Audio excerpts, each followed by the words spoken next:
Voter list पर बिहार में घमासान लगातार जारी है। मामला बिहार से शुरू हुआ, आंध्रा पहुंच के चुनाव आयोग फिर पहुंचा है। तो पूरी खबर क्या है वो आपको बताएंगे। साथ ही पप्पू यादव और राहुल गांधी से मिले हैं, उन्होंने उनसे क्या बातचीत की, क्या समझाया। साथ ही मल्लिकार्जुन खड़गे से भी बातचीत हुई है और उनसे कोसी सीमांचल को लेकर कुछ चर्चा हुई, उसके बारे में आपको बताएंगे। साथ ही चिराग पासवान और जीतन राम मांझी के बीच एक अघोषित युद्ध चल रहा है, उसकी क्या कहानी है। नमस्ते, मैं सौरभ हूँ, आप देख रहे हैं TV9 डिजिटल और राग बिहारी में मेरे साथ मौजूद है हमारे वरिष्ठ साथी पंकज जी। पंकज जी कैसे हैं आप? बहुत बढ़िया जी, धन्यवाद। आप बढ़िया हैं, मगर वोटर लिस्ट का जो मामला चल रहा है वो लगातार विवादों में ही घिरता जा रहा है। रोज नए वीडियो आते हैं, नए आरोप लगते हैं। विपक्ष तो लगातार हमलावर है भी, एक तर्क आप भी लगातार और तमाम जानकार दे रहे हैं कि भाई हम हमलावर नहीं हैं। आप हमलावर नहीं, हमारा काम तो हमलावर होना है भी नहीं। हमारा काम तो सही जो है जैसा है वैसा बता देना, बाकी जनता डिसाइड करती है। तो ये जो वोटर लिस्ट का मामला है, आप देखिए आंध्र प्रदेश भी पहुंच गया है। वहाँ से TDP जो कि सहयोगी पार्टी है, जो सरकार चल रही केंद्र में उसने भी कहा है कि भाई प्रक्रिया थोड़ी सी और पारदर्शी होनी चाहिए, समय थोड़ा सा और ज़्यादा होना चाहिए, 30 दिन में कैसे होगा, और तमाम तरह की डिमांड्स की हैं जिनका बताया जा रहा है। JDU ने भी समर्थन कर दिया है, KC त्यागी का भी बयान उसको लेकर आ गया है। तो इसको कैसे देख रहे हैं?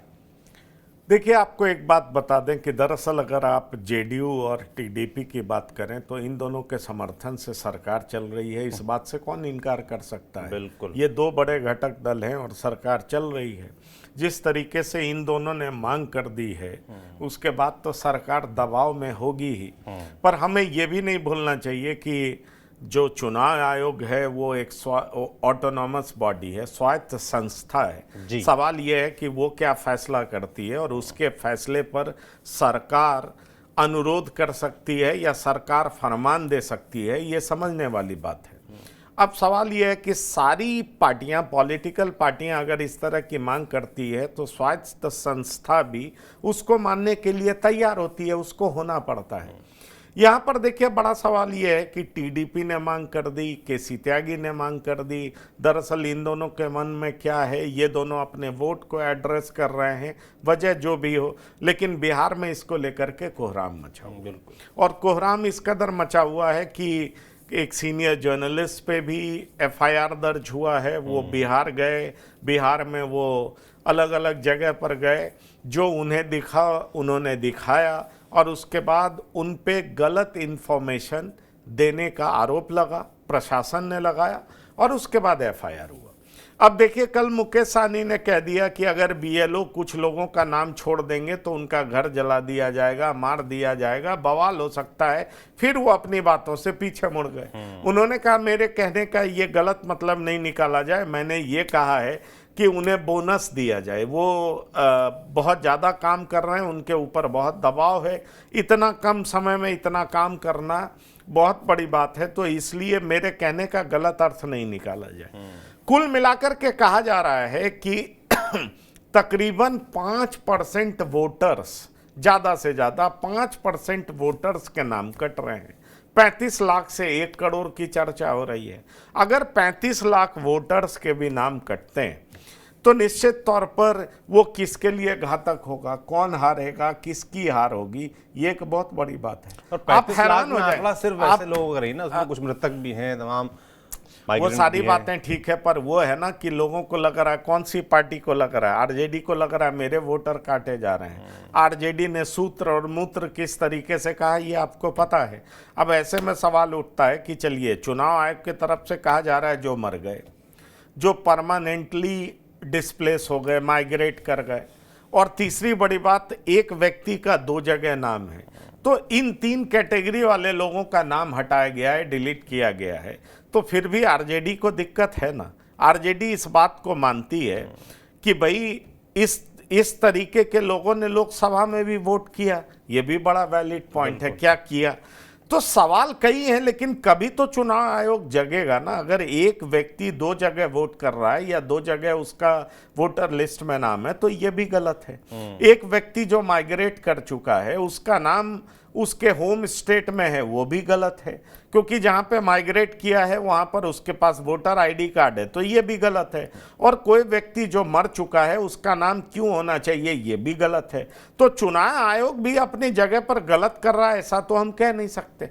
हाँ, समय को लेकर के जो सवाल है वो निश्चित तौर पर वाजिब सवाल है, लेकिन बड़ा सवाल ये है कि समय कितना समय मिलना चाहिए लोगों को। 1 महीना कम है, पर मिलना कितना चाहिए उसको लेकर के सवाल जवाब उठ रहे हैं। मुकेश सहनी ने जो कहा उसको लेकर के सवाल जवाब उठ रहे हैं। टीडीपी ने दबाव बना दिया, उसको लेकर के दिक्कत हो रही है। केसी त्यागी ने बयान दे दिया तो सरकार पर दबाव बन रहा है।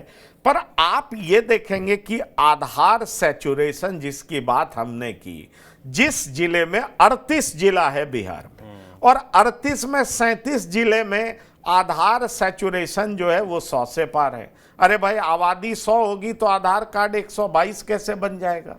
आबादी 100 होगी तो आधार 121 कैसे बन जाएगा? 118 कैसे बन जाएगा? तो इसको चेक क्यों नहीं किया जाना चाहिए? आप समझ रहे हैं मेरी बात, जो मैं कहना चाह रहा हूं। तो ये भी एक बड़ा समस्या है। और फिर से जब कोर्ट में मामला जाता है तो कोर्ट कहती है कि भाई चुनाव आयोग आपका काम नहीं है कि आप सिटीजनशिप तय करें, ये एमएचए का काम नहीं है। ये एमएचए का काम है। तो बहुत तरह से घालमेल हो चुका है। लेकिन सच बात यह है कि चुनाव आयोग के काम को करने के लिए कोर्ट ने कोई पाबंदी नहीं लगाई है। चुनाव आयोग अपना काम कर रही है, लगातार अपलोड किए जा रहे हैं, लोगों के नाम डाले जा रहे हैं, वोटर लिस्ट तैयार हो रहे हैं। आरजेडी का कल बयान आया था कि अगर 1% वोट का हेरा फेरी होता है, मतलब डिलीशन होता है, तो चुनाव परिणाम पर बहुत असर पड़ेगा। और आरजेडी ये बात सच कह रही है, क्योंकि पिछली बार आरजेडी महज 12,500 वोट से सरकार बनाने से चूक गई थी। तो लेकिन सवाल यह है कि 1% अगर गलत नाम होगा तो क्यों नहीं हटना चाहिए? इसमें दिक्कत क्या है? तो इसलिए इसको लेकर के बवाल है, और ये तब तक बवाल होता रहेगा जब तक चुनाव नहीं हो जाते, परिणाम नहीं निकल जाते। क्योंकि परिणाम में भी हारने के बाद देखिएगा, ये एक बड़ा वजह बताया जाएगा अगर हार होती है तो, और अगर जीत हो जाएगी तो सब कुछ भूल जाया जाएगा।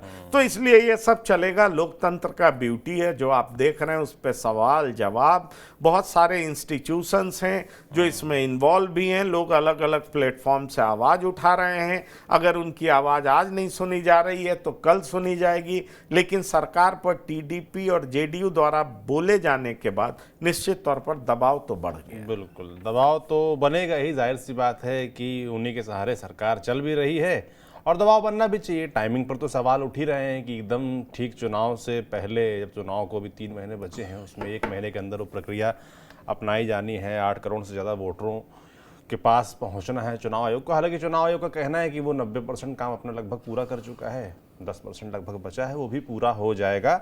मगर आरोप तो हैं, वो लगते रहेंगे। आप भी कमेंट बॉक्स में लिखकर बताइएगा कि कितना ठीक से काम हो रहा है या फिर नहीं हो रहा है। बात करते हैं दूसरे मुद्दे की। पप्पू यादव दिल्ली में थे, राहुल गांधी से मुलाकात की है, और चर्चा में पप्पू यादव लगातार बने ही रहते हैं। क्या बातचीत हुई पप्पू यादव की?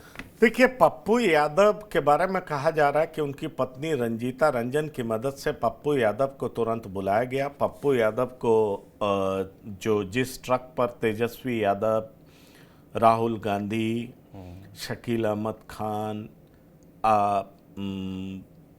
ये अखिलेश सिंह, उसके बाद दीपांकर भट्टाचार्य, मुकेश सहनी, सब लोग शामिल थे, लेकिन पप्पू यादव को चढ़ने नहीं दिया गया, कन्हैया कुमार को चढ़ने नहीं दिया गया। पप्पू यादव खासे नाराज थे। पप्पू यादव की पत्नी रंजीता रंजन कांग्रेस से, आपको मालूम है, राज्यसभा की सदस्य हैं। उन्होंने एक तरीके से मीटिंग की व्यवस्था की। राहुल गांधी और मल्लिकार्जुन खड़गे मिलने को तैयार हो गए, उनकी मुलाकात हुई।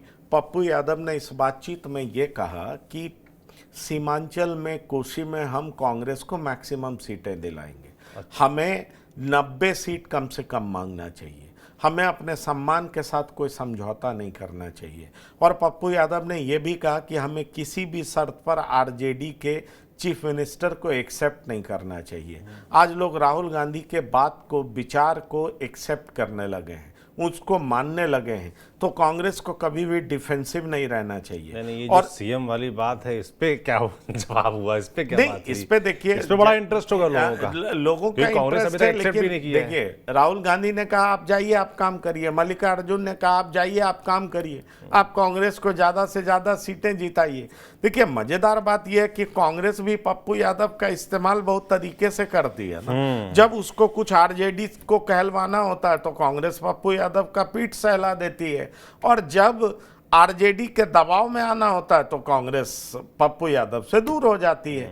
वैसे पप्पू यादव ने यही बात मल्लिकार्जुन खड़गे से कहा कि कोसी सीमांचल में कांग्रेस की जबरदस्त जनाधार है, राहुल गांधी की बड़ी लोकप्रियता है, लोग राहुल गांधी के विचार में विश्वास कर रहे हैं, हम मैक्सिमम सीटें जीतेंगे, हमें 90 सीट मांगना चाहिए। आज कांग्रेस का जनाधार बढ़ा है, हमें किसी भी सूरत में तेजस्वी यादव को अपना नेता नहीं मानना चाहिए, इससे कांग्रेस का नुकसान होगा।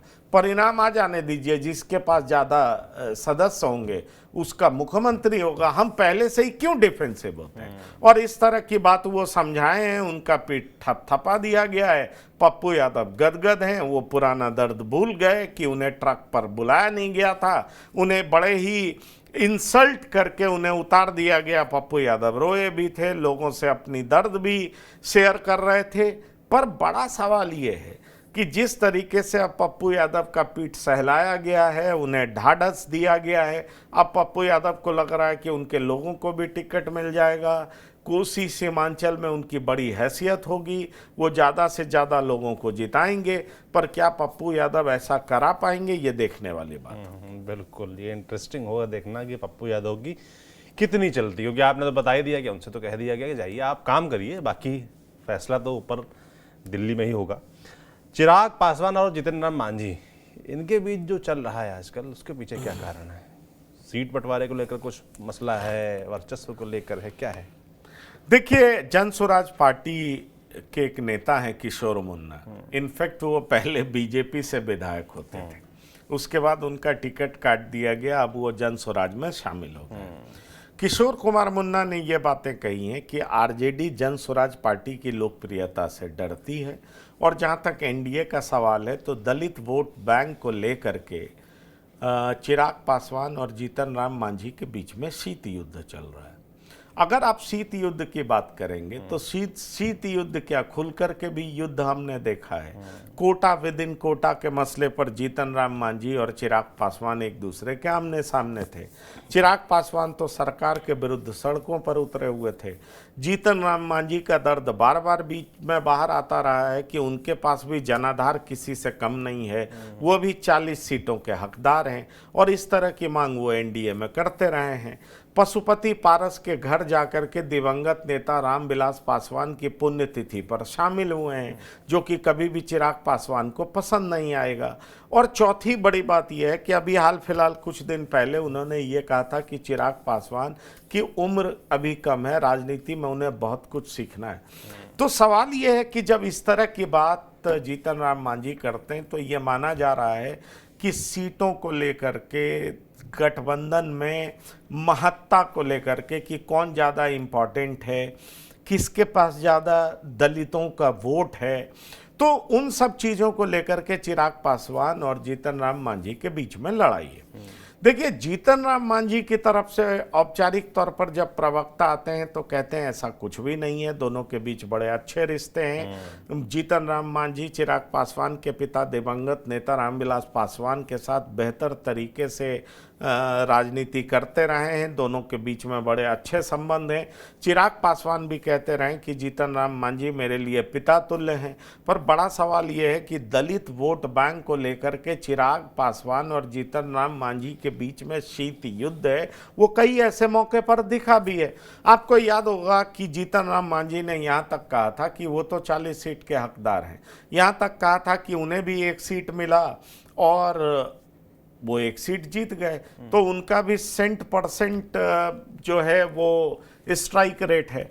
उन्होंने यहाँ तक बताया कि भाई उनके तो कुछ विधायक जीते हुए हैं, चिराग पासवान के तो एक भी विधायक नहीं है। तो इस तरीके से विधानसभा चुनाव में उनकी राजनीतिक हैसियत चिराग पासवान से कहीं ज्यादा है। तो ये सारी बातें जीतन राम मांझी गाहे बगाहे लोगों को बताते रहे हैं और ये सुर्खियां बटोरता रहा है। जहां तक बात है कि चिराग पासवान जीतन राम मांझी की बहू जब उपचुनाव लड़ रही थी इमामगंज से, तो कैंपेन करने नहीं गए थे और ये बात आनंद मोहन सिंह ने खूब उठाया था और इसको उठाने की वजह से बहुत बात चर्चा में आई थी। दरअसल आनंद मोहन सिंह खुद नाराज थे चिराग पासवान से, क्योंकि लोकसभा चुनाव के समय लवली आनंद जब चुनाव लड़ रही थी, आनंद मोहन चाहते थे चिराग पासवान वहां आए कैंपेन करें, लेकिन चिराग पासवान नहीं पहुंचे थे।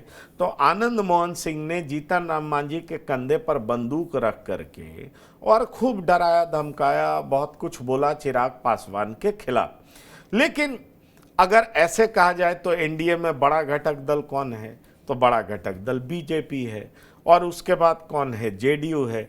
चिराग पासवान को 2020 के अनुभव से ये समझ में आ चुका है कि बहुत ज़्यादा विरोध नहीं करना है। वो अपनी बातें उठा करके, अपनी मांग सामने रख करके ये लगातार जताते रहते हैं कि वो एनडीए का हिस्सा जरूर है, लेकिन उनका एक इंडिपेंडेंट एग्जिस्टेंस है, वो किसी पर आधारित नहीं है, किसी के पिछलग्गू नहीं है। उनकी कोशिश जरूर है कि उम्र अभी बहुत लंबा है, बहुत फासला तय करना है, इसलिए वो चाहते हैं कि दलितों के नेता के तौर पर वो बिहार ही नहीं उत्तर प्रदेश में भी अपना पैर फैलाएं, नॉर्थ इंडिया में उनका पैर फैले, इस तरह की कोशिश है। और साथ ही साथ चिराग पासवान ये भी चाहते हैं कि बिहार में जो अभी विधानसभा चुनाव आना है उसमें उनकी पार्टी ज़्यादा सशक्त और मजबूत हो, इसलिए वो चुनाव लड़ने की बात भी बीच बीच में करते रहें। तो दोनों पार्टी के बीच में तलवारें खींचते हुई कई बार तो दिखती है, लेकिन चूंकि एनडीए में डबल इंजन की सरकार है, बीजेपी बड़ी पार्टी है, फिर नीतीश कुमार की सरकार है, चिराग पासवान इससे बाहर जाएंगे ऐसा कतई दिखाई नहीं पड़ता है।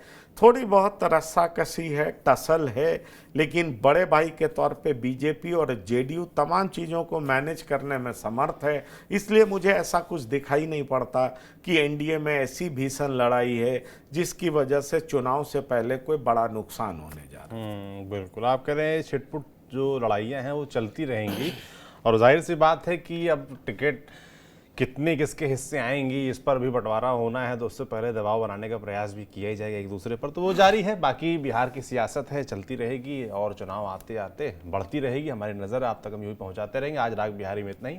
देखते रहिए TV9 डिजिटल। शुक्रिया।